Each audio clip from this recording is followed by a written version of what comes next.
Assalamualaikum warahmatullahi wabarakatuh. Saya Sylvia Agustina dari Prodi Manajemen dengan NIM 2892050022. Video ini saya buat untuk memenuhi project test UAS mata kuliah Analisis Laporan Keuangan semester 5 dengan dosen pengampu Bapak Dimas Wicaksono SE MAK. Materi yang ingin saya bahas dalam video ini yaitu tentang analisis common size.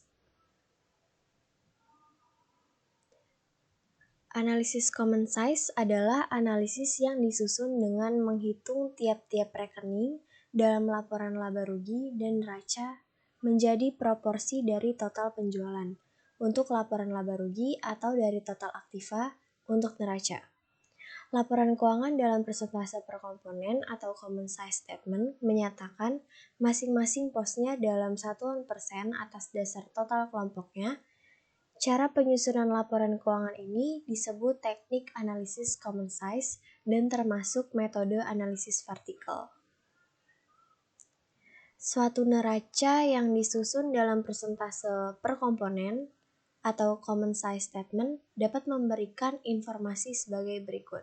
Yang pertama, komposisi investasi atau aktiva. Suatu perusahaan dapat memberikan gambaran tentang posisi relatif aktiva lancar terhadap aktiva tak lancar. Yang kedua, struktur modal atau komposisi pasifa, yang dapat memberikan gambaran mengenai posisi relatif utang perusahaan terhadap modal sendiri. Apabila neraca dalam persentase per komponen disusun secara komparatif, misalnya 2 tahun berturut-turut, dapat memberikan informasi mengenai perubahan komposisi, baik komposisi investasi maupun struktur modal. Selanjutnya, teknik common size. Teknik common size mencoba melihat setiap pos terhadap totalnya, sehingga diperoleh persentasenya yang menunjukkan proporsi masing-masing pos terhadap totalnya. Persentase inilah yang digunakan dasar pembanding. Dua teknik analisis yang telah disampaikan tersebut masing-masing mempunyai kelebihan dan kekurangan. Bila kedua teknik itu digabung, maka akan menghasilkan laporan keuangan analisa yang lengkap dan komprehensif, karena tidak hanya melihat satu sisi. Ketika melihat hasil analisa tren yang dibandingkan dengan hasil analisa common size, maka analisis akan mempertimbangkan masing-masing proporsi pos terhadap total, bukan hanya dalam 1 tahun, tetapi dari tahun ke tahun. Teknik ini menggunakan pola penyederhanaan angka-angka yang terdapat dalam laporan keuangan atau bisa juga disebut pengawaman laporan keuangan.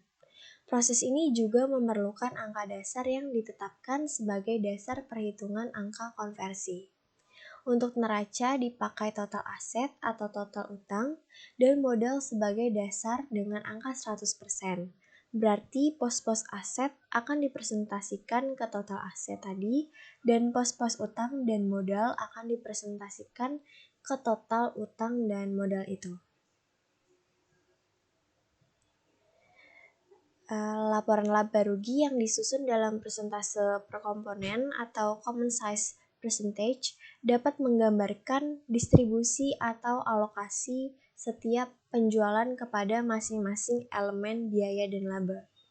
Apabila disusun secara komparatif, dapat menggambarkan perubahan distribusi tersebut. Angka penjualan dianggap 100% sehingga komponen pos laba rugi di bawahnya dikaitkan dengan angka penjualan dan dikonversikan ke angka persentase, sehingga semua pos laba rugi dapat dikaitkan atau dihubungkan dengan penjualan. Segitu saja materi yang dapat saya sampaikan. Mohon maaf bila ada salah kata atau kekurangan. Wassalamualaikum warahmatullahi wabarakatuh.